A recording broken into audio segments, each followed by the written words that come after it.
and welcome to Mythmakers. Mythmakers is the podcast for fantasy fans and fantasy creatives, brought to you by the Oxford Centre for Fantasy. My name is Julia Golding, and today I am joined by Jacob Rennaker, who many of you who listen to this podcast will know is a frequent conversation partner for me as we discuss all things fantasy. And today we thought we would actually take a bit of a dig back into the history of C.S. Lewis.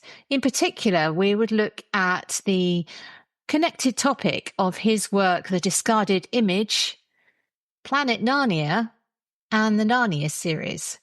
So bear with us. If that doesn't mean anything to you, then hold on, because it's going to be a revelation.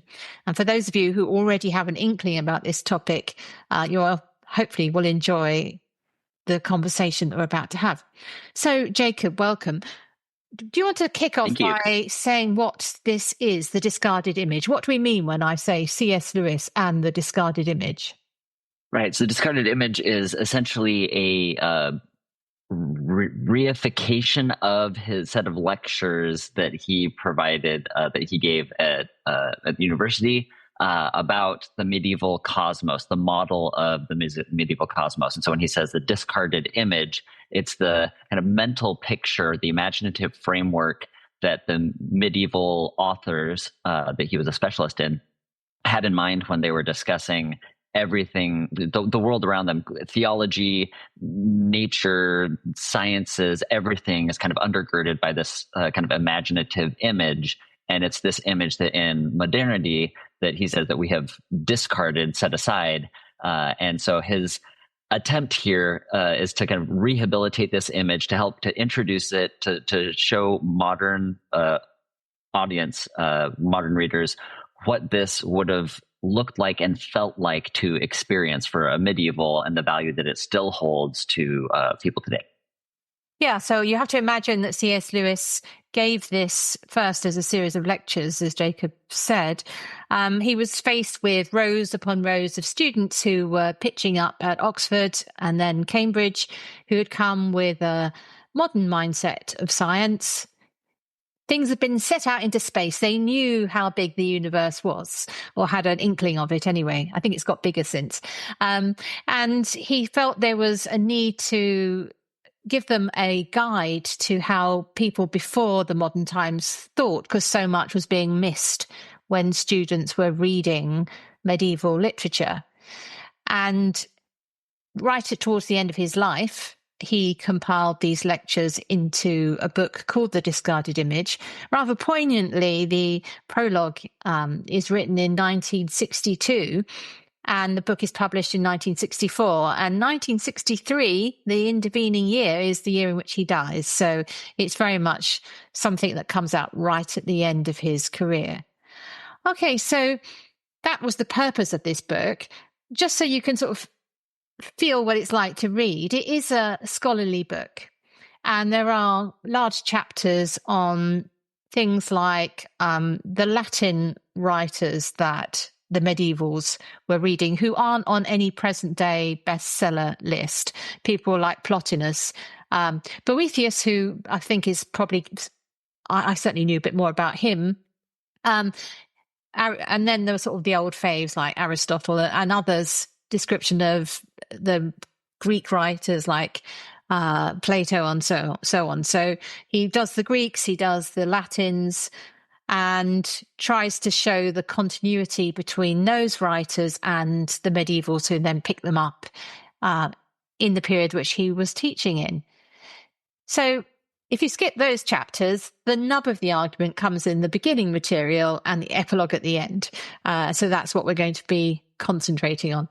So Jacob, do you want to have a stab at describing what the medieval universe was like? This is fascinating.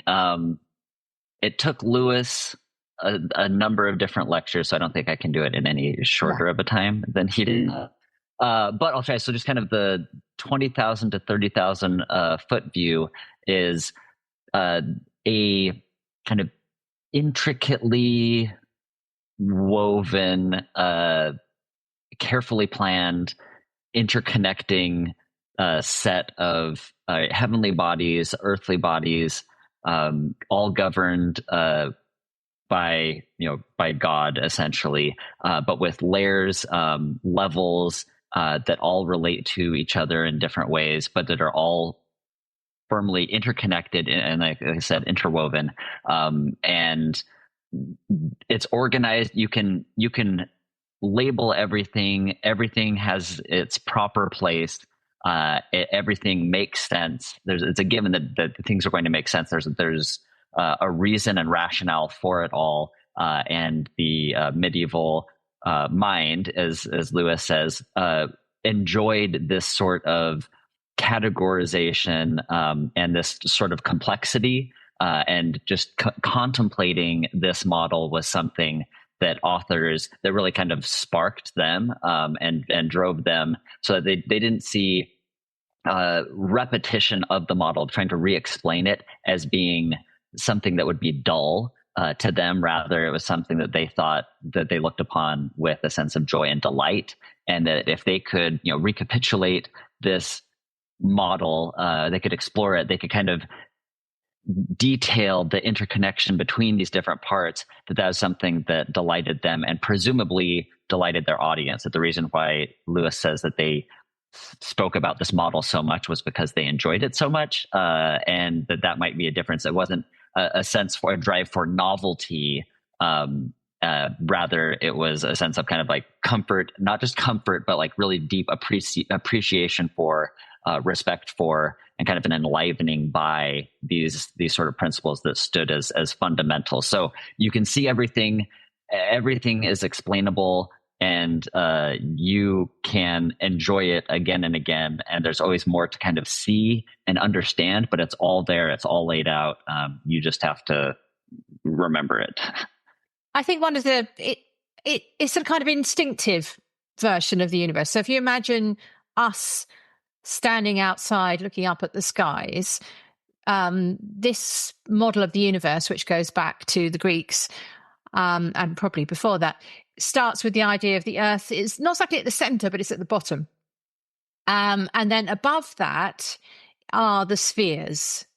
And the spheres are all the 7 planets, and the moon is counted as a planet in their separate spheres. So you've got the moon, Mercury, Venus, Sun, Jupiter, not the very outer layer planets like Uranus, because they weren't yet discovered. So you've got 7 of them sort of stacked up. And then beyond that, you've got the fixed stars. And beyond that, you've got the sort of prime mover, because they understood that in order for the spheres to be revolving, there had to be something to set them in motion. The other thing was that it was felt that this was like a eternal universe. They didn't have a sense of it being created. That was the Greek version of it. Of course, by the time you get to the medieval version, they've got the idea of the Christian worldview of there being a creation moment.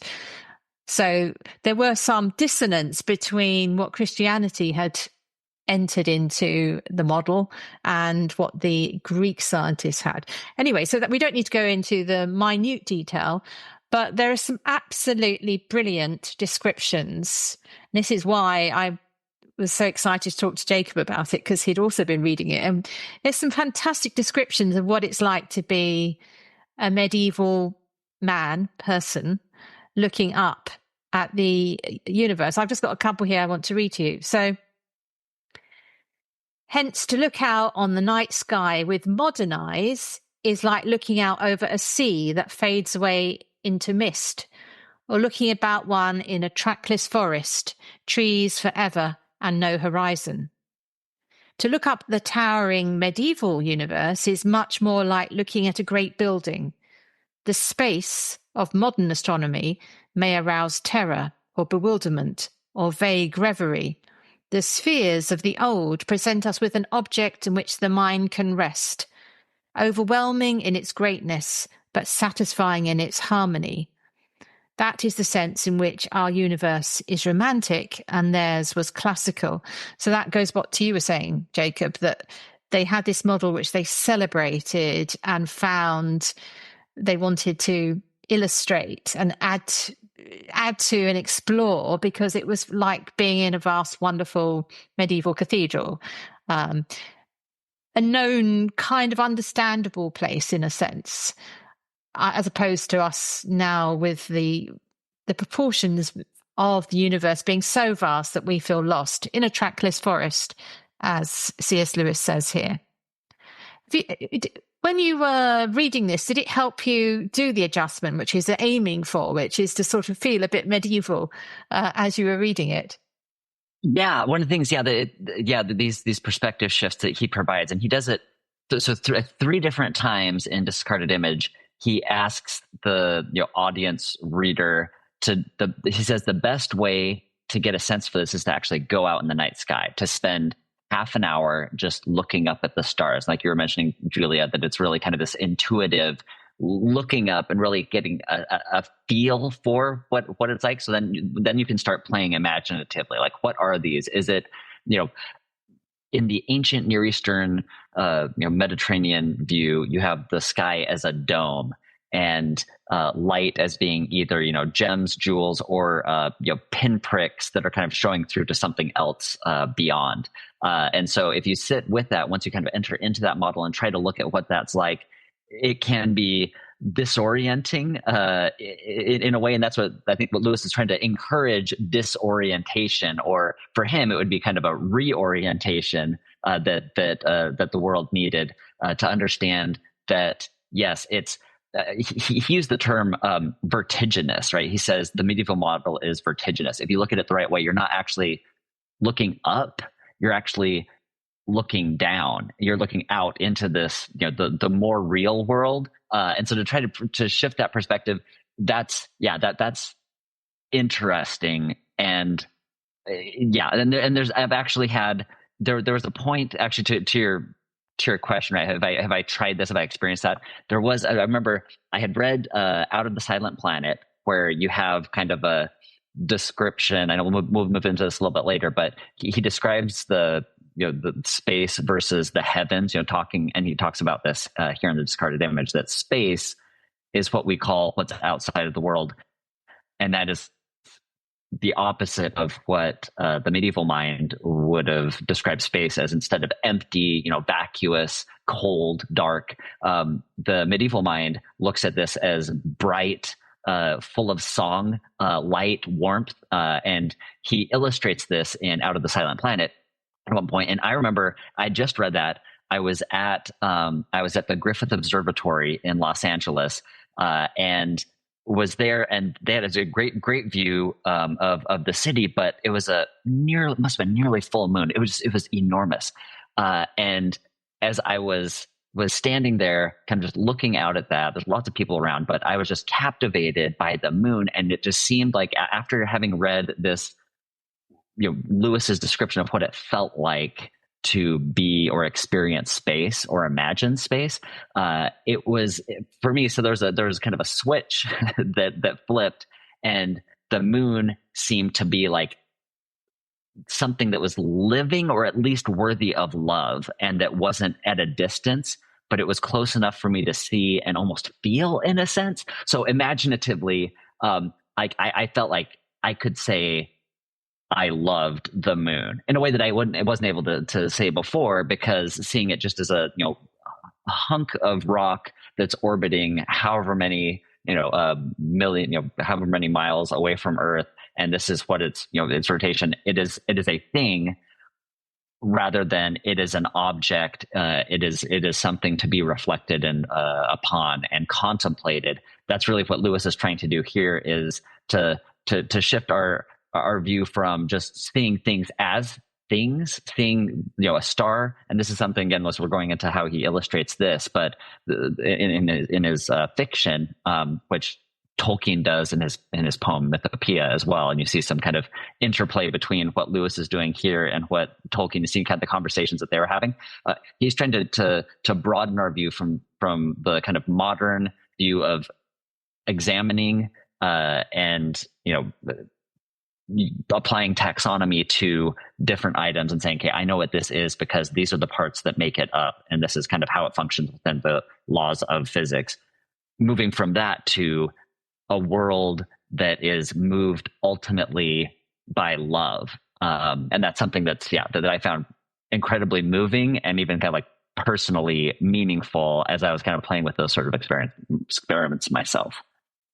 Yeah, and I think what I really appreciate about the discarded image is he's trying to say, look, these weren't ignorant people, the medievals. They were very sophisticated in the way they used this model. So he takes you through the thought experiment after having put us, in a sense, at the bottom or in the center of this, with the spheres going around us. He says they also understood that we were outside the city wall, that God, the first mover, the ultimate, we are the furthest away. So he suddenly flips the model, and he said this is what the medievals did. They were able to hold this sophisticated image of being both in the center and on the outside at the same time. So this gets away from the rather tired cliche that there wasn't really science in medieval period, and they spent all their time debating whether or not angels danced on pinheads, that stuff, and says actually no, they knew it was a model. They knew it was the best guess that they had at the time, but they were also able to do these interesting things with it to explore their beliefs and the way they understood their beliefs by incorporating it into this classical model that they'd inherited from, the Greeks, really. So let's move to the epilogue of the discarded image, because that gets really interesting, because there he really confronts our modern age. He's obviously writing a few decades before us now, but he was in a time when we have the beginning of Einstein and special relativity and general relativity and the quantum world, and so he is in a sense in a world of modern science. And he goes on to point out some really fascinating things about our current scientific models. So I like this in particular.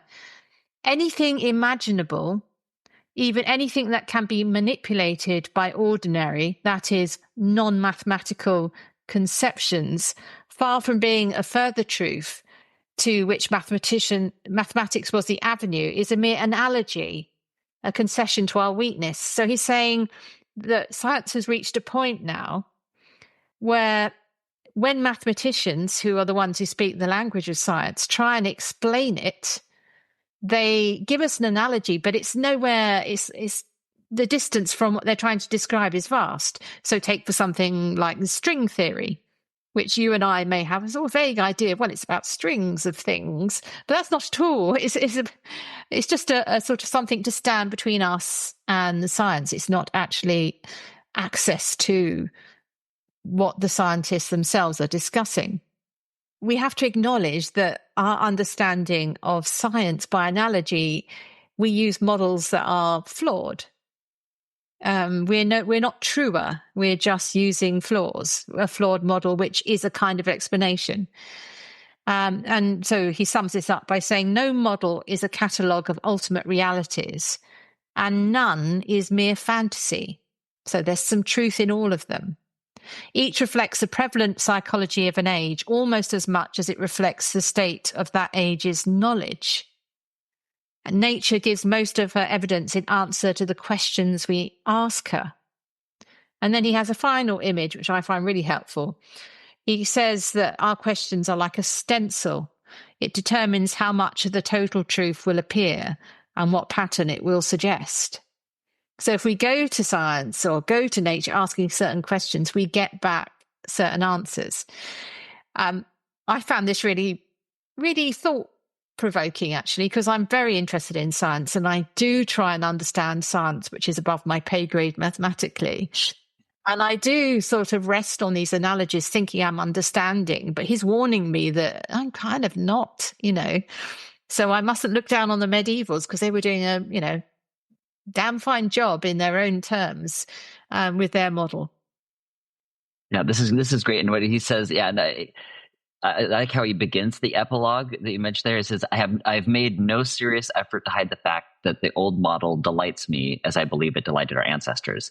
Few constructions of the imagination seem to have combined splendor, sobriety, and coherence in the same degree. So there's appreciation for it.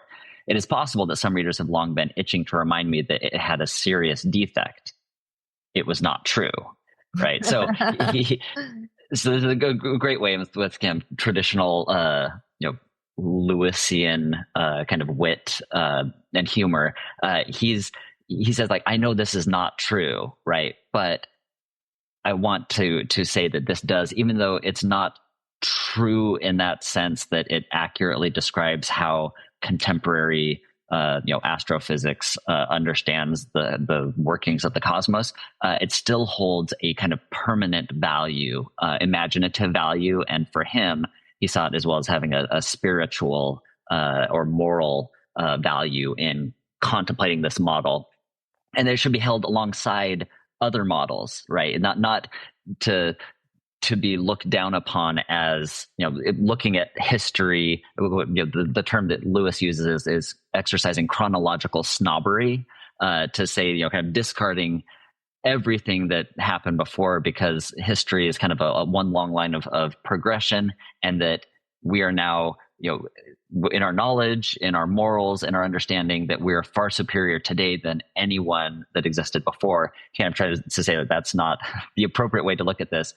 Each person, each age has its own kind of way of engaging with the world that deserves to be taken seriously and held kind of in conversation, intention, not just intention with, but I think he would say, like, in conversation with these other models, and that it's in that conversation of these different models that you're arriving closer to what is ultimately real and what is actually meaningful. So fortunately, we're not about to set off in a rocket ship, so we don't need to have the right. We're using this imaginatively and as an inspiration. But if you're wanting to understand really hundreds and hundreds of years of literature, it's a very good book just to give you a sort of, primer on that. And also it links to the idea of the humours, which was the main kind of medical knowledge until very recently, really, until we got germ theory and other things. And you've probably heard of the sort of the choleric temper and melancholy and all these things, sanguine. This all comes from the planets, their influence, and how that affects our bodies, because the medics were trying to explain why we get ill, why people were different from other people, why people went into depression, all these things. They look for explanations, and they connect it to this model. So if you want to understand how people understood character, it's a great book to read, just to put that in your head, so when you read your Shakespeare plays, you know what's going on, for example. Anyway, so let's move on from the discarded image to briefly look at how Lewis played with this himself.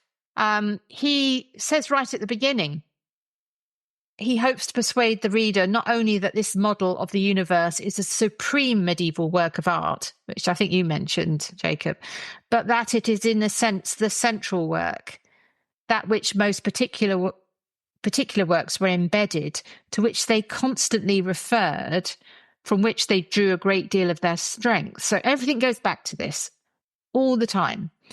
And recently, or in the last 10 years or so, scholarship about C.S. Lewis has suggested that this is really true of his own fiction and his own writing. And it's very much front and center in his poem, The Planets, which in itself is like a little primer to understand the seven heavens of the medieval imagination. But it also goes into his Ransom trilogy, the science fiction trilogy set in space, and also the Narnian what's the word for a 7-part book? Ward calls it the Narniad, like The the Narnia. Iliad, which There we go. I kind of like the Narniad. Okay, so I would just recommend reading the short poem. I mean, not that short, but the poem "The Planets," which is in the collected poems of C.S. Lewis, because it's going to be very key to the next place we're going with this, which is Michael Ward. Now, Michael Ward is an academic who lives and works in Oxford. I had dinner with him last week, so he's very much around on the scene. He's a delightful man, but he also happens to be the person who I'd say has revolutionized the way we think about C.S. Lewis in our generation. And this was all because he was sitting reading The Planets, the poem The Planets. So do you want to pick up the story there, Jacob, and say what revelation came to Michael?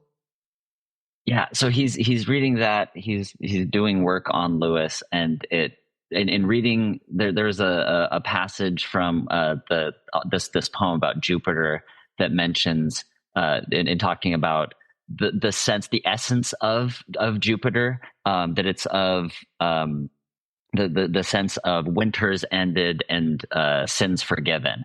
And so those two lines together, winter ended, sins forgiven, or wrongs forgiven, then that kind of immediately sparks his mind to make a connection between The Lion, the Witch, and the Wardrobe, where you have, right, your always winter, never Christmas, and then Edmund and his kind of betrayal, and then Aslan's kind of making restitution for that, and ultimately forgiving him. So that seems to be kind of the impetus, the spark that kind of reframes things for him. And so he starts rereads again the poem itself, and now then goes to look at the different volumes within the Narniad, to see if there was a correspondence. So first, within The Lion, the Witch, and the Wardrobe, how much Jupiter imagery do we see there? And then he finds, he demonstrates quite a bit that he finds there, and says, well, if that is the case for The Lion, the Witch, and the Wardrobe,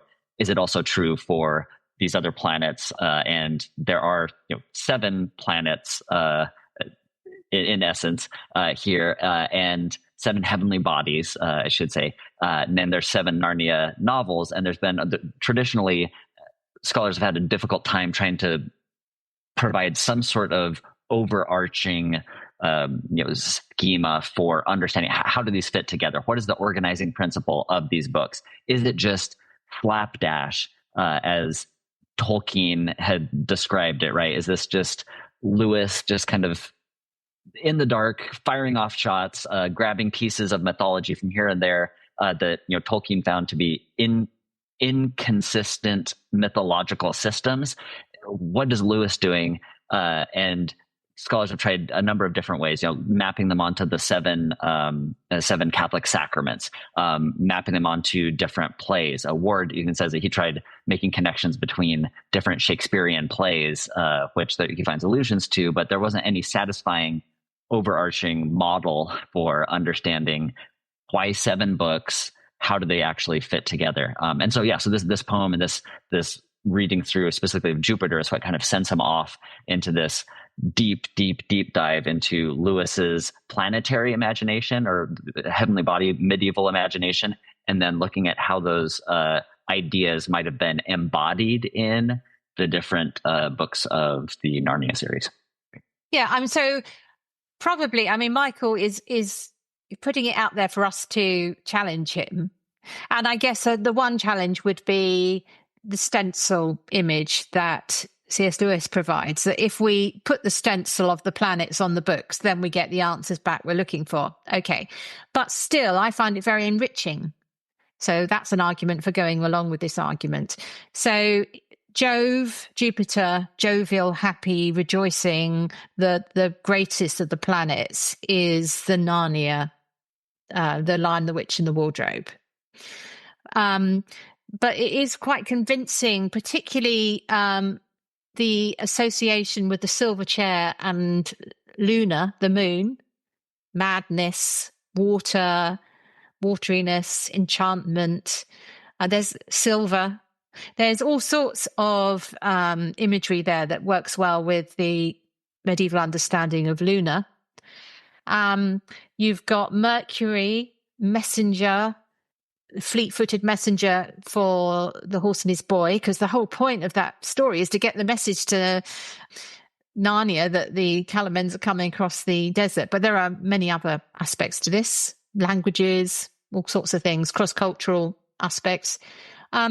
Mars, Prince Caspian, all about war, battles, single combat, fighting. It's you can see once you start looking for it. Yes, absolutely. That is the book about war. So who have we got left? We got Venus. Magician's Nephew is Venus. Yeah. Yeah. Now that one I find less of a close fit. Yeah. Okay, I'm happy to go with it. I'm still convinced, Michael. And then, of course, the last one is Saturn, which is the last battle. Oh no, I've missed out the sun. So the sun one is the Voyage of the Dawn Treader. The sun imagery in that is and gold, which everyone remembers the bit in the water where people turn into gold statues. I mean, there is lots of. Yeah, I find that convincing. The imagery on board the ship, it sort of picks up the solar theme. And then going back to Saturn, the old man, the end of times, the closing up the shop on Narnia, it's the sort of the aged one. Everything is in its last days in that story. So yeah, I do find the theme convincing and enriching. And I'd read the books as a child, read them as an adult, read Michael's book, Planet Narnia, and then reread or listened again to the stories and found new depths, new possibilities of imagery coming through. So for me, that's the point of reading a critic like this, is you can suddenly see a richer theme by thinking, that's possible. So are you totally sold on the theory, or do you have reservations?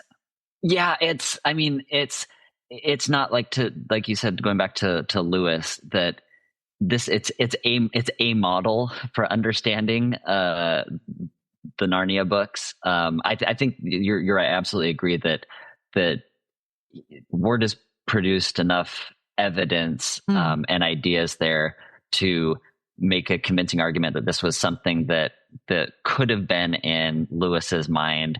And more importantly than whether or not this was actually what motivated it, it is a valuable lens through which you can see these books, and that you can draw deeper appreciation for what Lewis is doing. So at the very least, if it wasn't the governing principle of the Narnia books, it certainly seems to be something that was part of, as we discussed with the discarded image, this was something that was kind of fundamental to Lewis's thought and way of kind of toying with what the world is, how do things work together. He loved the medieval model, and so it makes sense that he would that even if it wasn't intentional, that love for an engagement with that model would inevitably kind of bleed into what he's doing with his fiction. And it seems to be doing it. He seems to be doing it. He seems to be doing it. He's kind of explicitly doing that in the Ransom, the Cosmic Trilogy. You definitely have the names of the planets. It's much more explicit. So you can see him doing it there. And so we know that he's capable of treating those sort of themes and wanted to engage with those ideas of heavenly bodies, translating them into fiction, entering into a fictional world in which these planetary ideas and ideals were a reality, and you were able to experience them, or the characters in the story were able to experience them. So I think that's a good argument for saying, like, yes, Lewis is capable of doing this. Is he doing that in some way here in the Narnia books? And it seems like it would be difficult to say that it wasn't in his mind, or he was able to shut off that part of his mind while he was writing these books. But it does certainly add some unique, and I think enriching perspective on the Narnia stories. And of course, there is that material at the end of the Dawn Treader where they meet a retired star, Ramandu. And dear old Eustace, one of my fave characters all the time, basically says, "Oh, you can't be a star. You know, stars are a big ball of burning gas."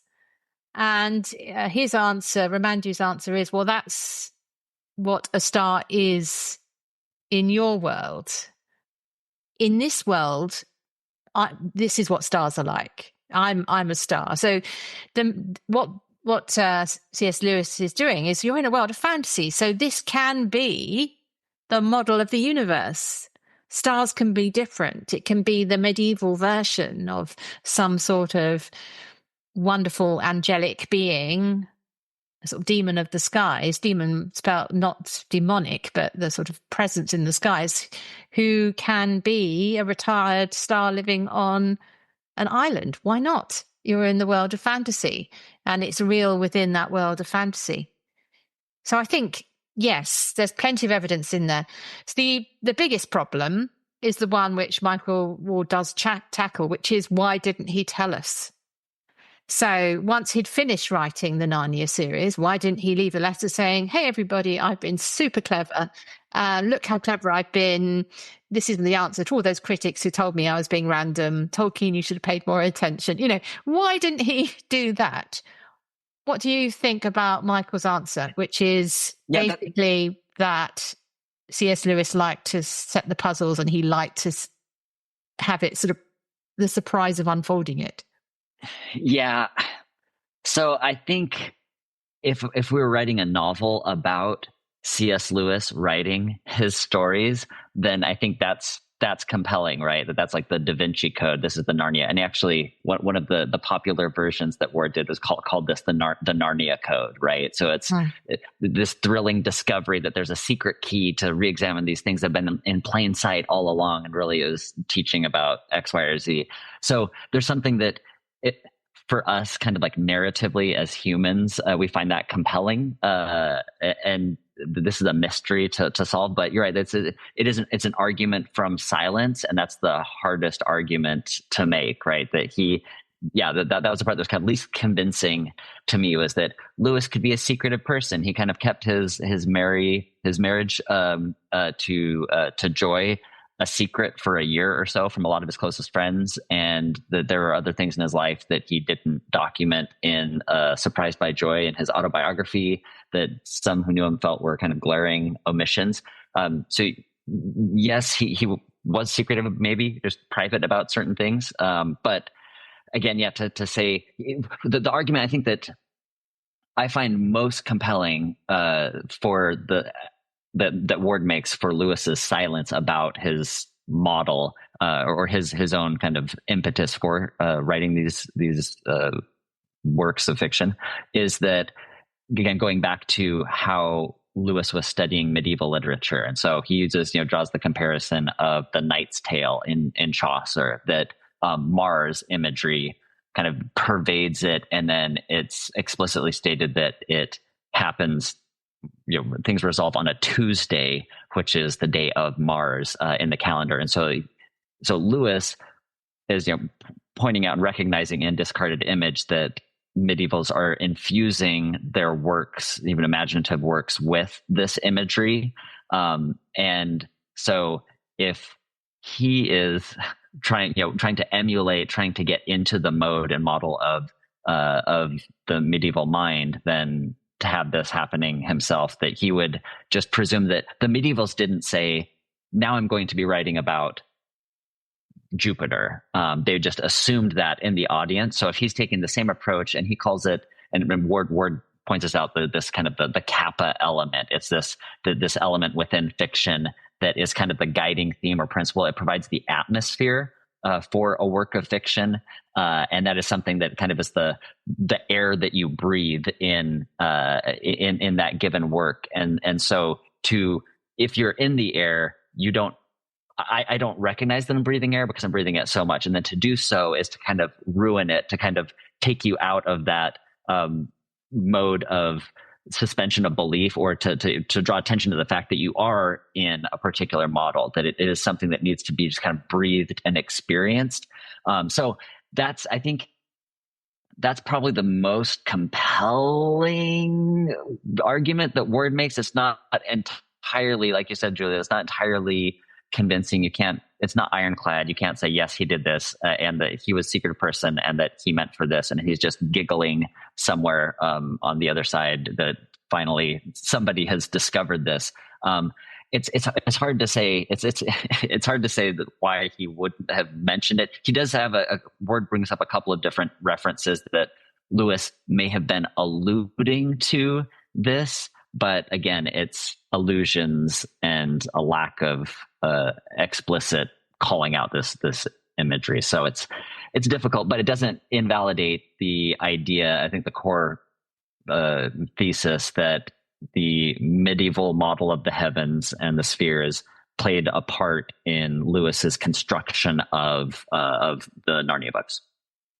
Yeah, and also I wonder if we're looking at it a bit round the wrong way, in that he's not setting a puzzle for academics, he's writing books for children.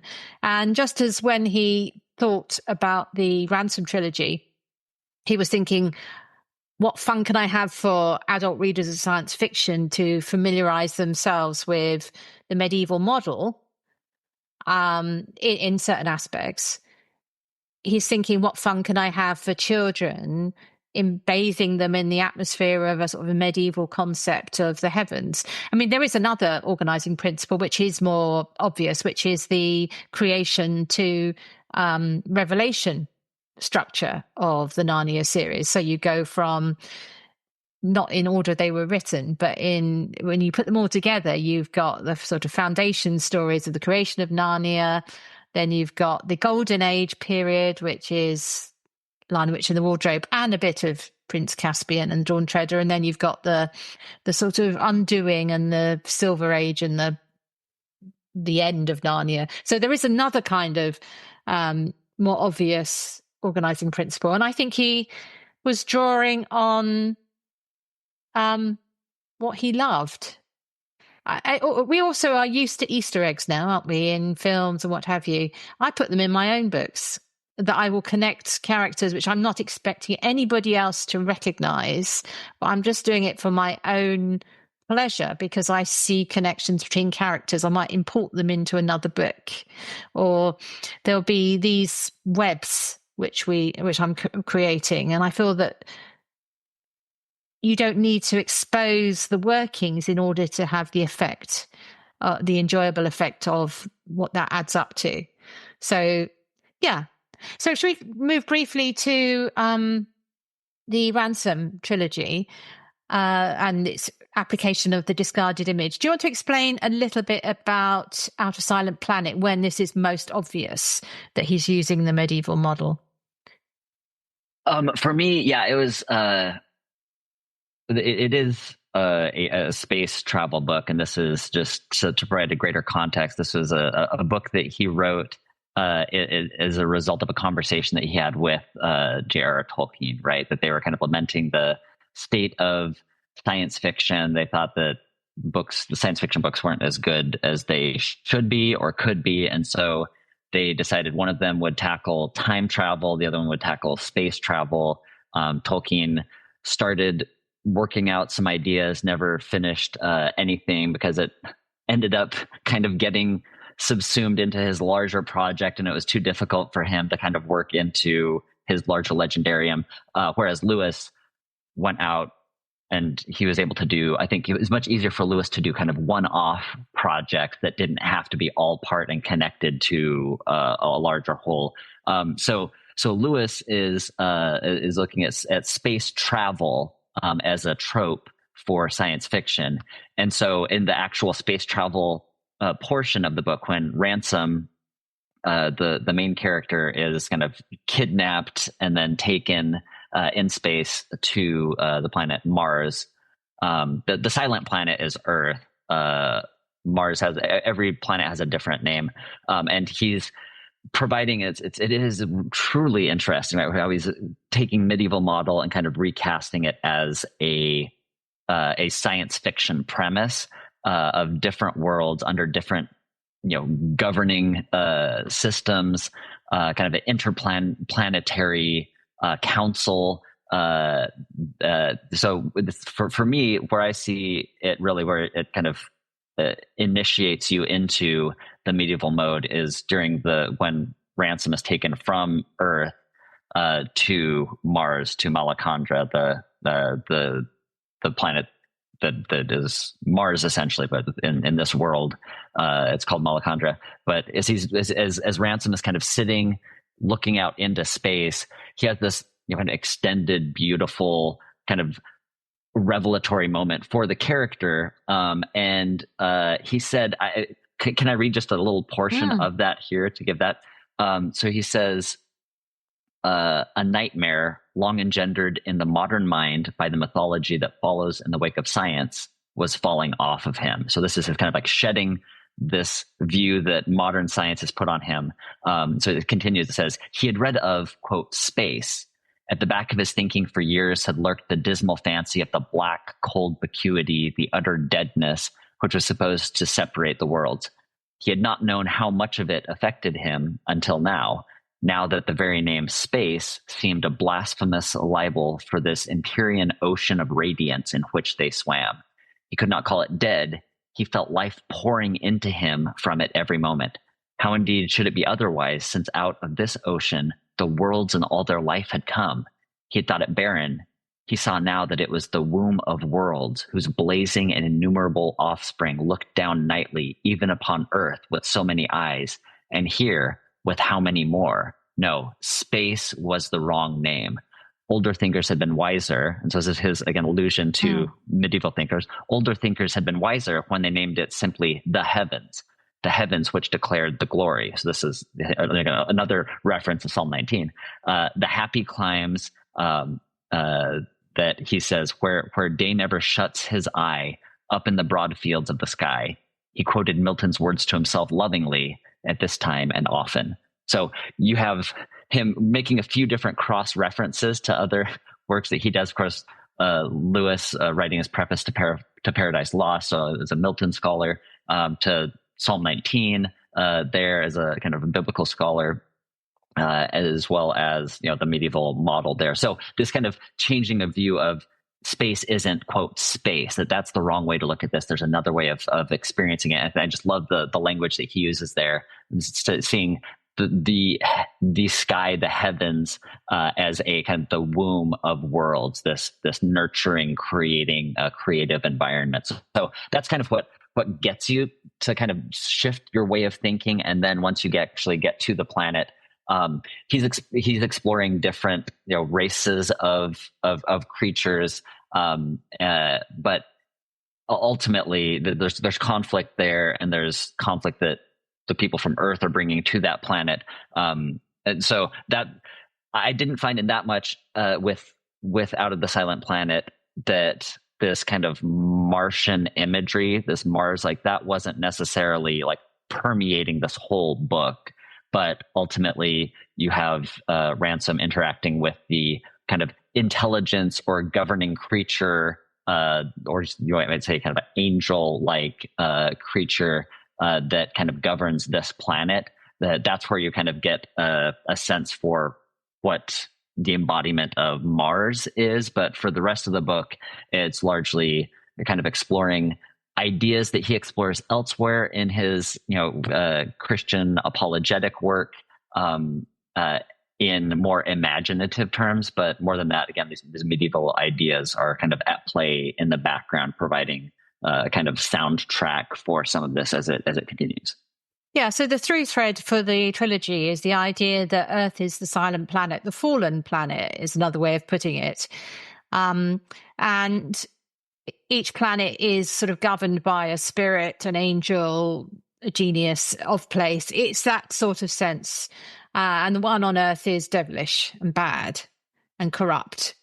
And so we are an object of pity in the solar system. So when we move to Perelandra, which is actually a book with not that much plot, but amazing world building, Perelandra is Venus. So unsurprisingly, the presiding genius of the place is female, beautiful sort of presence.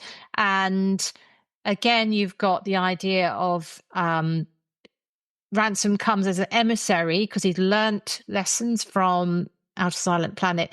He's there, he discovers, to prevent a fall. He's been sent to stop the corruption from that he's experienced on Earth reaching this planet as it sort of takes its first steps. So that's the sort of broad outline of that. It's amazing the creation of or the evocation of a world where land masses are balanced on water is amazing. Just reading it for that, it's very, very striking.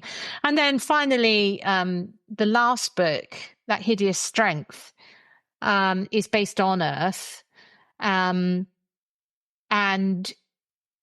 I've just read it, reread it recently. It's a strange book. But if you've got the sort of masculine world of the first book and a feminine world of the second book, Michael Ward was saying to me when I was talking to him about this book and the struggles I had with it, he said, well, actually, it's the reconciliation of the male and female. So less reliant on the discarded image, except it's importing this imagery of there being spiritual beings at war in our universe who are fighting over the future. So let's leave the space trilogy there, because I think it might be worth returning to That Hideous Strength in particular at a later date, because it's such a bizarre story.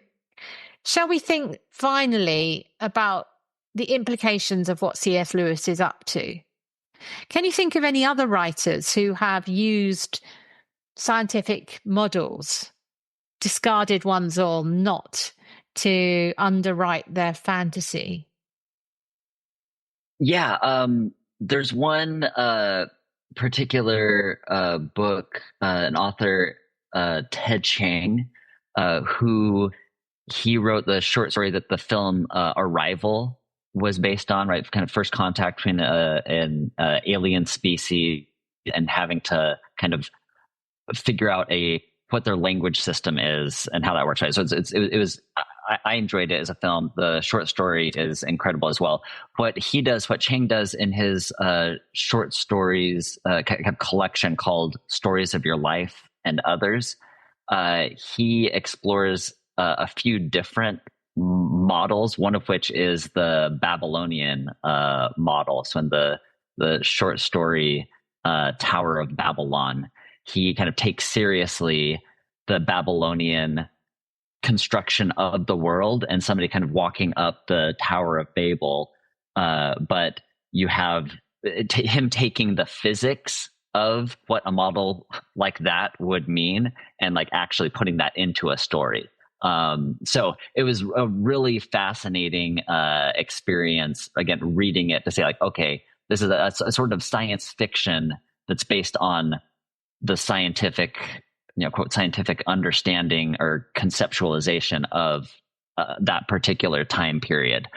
So that's one author that I've seen play with some of these different models, kind of cosmological models in fiction, in short story, not in like long form, but in short story. And I think they're perfect for short story kind of thought experiments. It's really a great medium for that. In longer form, I can think of some. The three-body problem. So I apologize to those of you who can speak Chinese, but the three-body problem by Liu Cixin. Sorry, please educate me on the right pronunciation. That is fascinating exploration of how to describe a digital universe, like computing. Some of the sort of dreamlike sequences in this other culture they're interacting with are incredibly memorable, with the sort of periods of time they go through. Anyway, if you've seen the Netflix series, you'll know what I'm talking about, but the book is also brilliant. And then, of course, Frankenstein. Frankenstein is Mary Shelley's thinking about the new science of electricity, plus pondering the claims of alchemists. So the sort of combination of what was the cutting edge science for her day with this older alchemy that was an exploded science by the time she was thinking about it, a discarded image in that case. And then the final one I thought of was, of course, is Philip Pullman, who he in the Northern Lights series is thinking about dark matter. And I actually heard him talk about this in a panel in Oxford. And he was actually there was a physicist on the panel talking about the real science. And I remember poor old Philip Pullman saying, well, of course, I am just turning it into fantasy. I'm not trying to be a scientist, when he was challenged on some of the bits that aren't quite right for science. So we must always say, when an author like C.S. Lewis or Philip Pullman or Mary Shelley puts these things into fantasy, what they're doing is having fun and applying the model, but they're not actually held to, rigorous scientific standards, because that's a different profession. Yes, perhaps we should put some links in our show notes to the books we've mentioned so people can look it up. So let's finish, Jacob. We've gone round the medieval universe. So where in all the fantasy world is the best place, do you think, to live in a medieval universe? I think I will say, just because I just finished reading it, and I don't want to take more time deliberating in my own mind. I just finished reading DC Comics. They have a kind of a miniseries, a 12-issue miniseries called Dark Knights of Steel. And it's a medieval reworking, essentially, of the kind of DC mythology, your core characters in a medieval world. So it kind of takes as the starting point as, what if Superman had crash landed in medieval Europe somewhere, without saying where exactly. But it wasn't just Superman landing there. His parents also accompanied him. So you have these characters kind of being set up as kind of god kings, and their people, their relationship to to society. You have your Batman character who ends up related to this in some way. And part of the fun is kind of, if you're familiar with DC characters and mythology, kind of seeing the clever ways that these characters kind of manifest themselves in a medieval setting. It's just fun. Great art. So it's Tom Taylor's the author, Yasmin Putri, the primary illustrator for those. But yeah, it was a fun reimagining of ideas of these characters in a uniquely medieval setting. It was a fun story, some twists, turns, mysteries, gorgeous artwork. And so it made me want to see more of that sort of thing, kind of reimagining characters from one era, contemporary era, or some other era, into the past. It was a lot of fun. Oh, I love that. That appeals to me a lot. My brain is now whirling through all the other potential comic book universes that you could shift. So for me, I was thinking it'd be really fun just to flip a switch, and all the people in Star Trek find themselves actually in a real version of this medieval universe. So when you set off on the Starship Enterprise, so you go through the different spheres, and you've got to hear the music of the spheres and dodge all these planets and deal with the prime mover and the fixed stars. It'd just be wonderful just to see them having to reimagine themselves in that way. It could almost be one of those holodeck episodes that they used to do in the Next Generation, but that would be great fun. Thank you so much for talking to me about the discarded image. And so I hope, as a result, people don't discard it so much anymore, and we'll go back and re-examine it and find in it new, fresh sources of inspiration. Thank you very much, Jacob.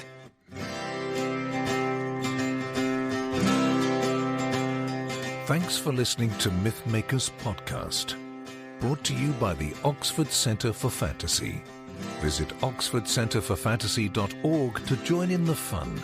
Find out about our online courses, in-person stays in Oxford, plus visit our shop for great gifts. Tell a friend and subscribe wherever you find your favourite podcasts worldwide.